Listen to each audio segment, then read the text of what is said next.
بسم الله الرحمن الرحيم. السلام عليكم ورحمة الله وبركاته. ولله العز ورسوله وللمؤمنين ولكن المنافقين لا يعلمون. تحية لأرواح شهداء سوريا الأحرار، شهداء الحرية والكرامة وكلمة الحق. كلمة موجهة من أبناء الجيش السوري الحر، قيادة القطاع الجنوبي، إلى أمهات الشهداء بمناسبة عيد الأم. القضية كل الوفاء للأم الوفية، قدمت ما تملك، عجزت في حقها الكلمات الشعرية. شهيد الأمنها فداء الرزية، أنت يا نبع الثورة اللؤلؤية. شهيد الأمنها بك تسوي الثورة السورية. كل عام وأنت بخير يا أغلى الأمهات، وحنم على قلوبنا جميعا يا من أنجبت الأبطال والشجعان. كل عام وأنت يا أم الشهيد أمنا، وكل عام وأنت حرة. إليك يا من أنجبت الأحرار قلوبنا، لم تنس لك الفضل في إنجاب الرجال. فأنت أم الثورة مربية الأحرار الأبطال النبلاء.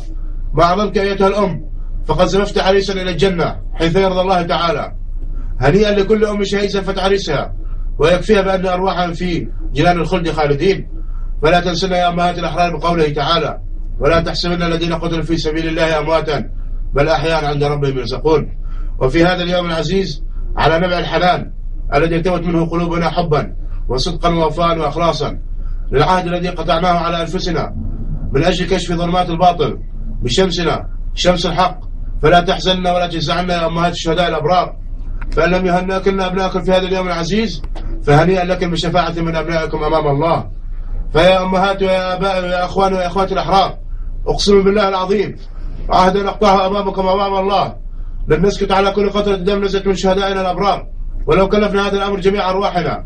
عهدنا طريقهم ولن نكل أو نمل حتى على أملهم سنكمل مشوارهم ونمضي تحقيق أهدافنا والأخذ بحق كل أم شهيد، لأنها قدمنا في لذات أكبادهن، ونحن سنقدم أرواحنا ثائرة لهم ونواصل ضربهم لننال ثمن الحرية والعز والكرامة بإذن الله.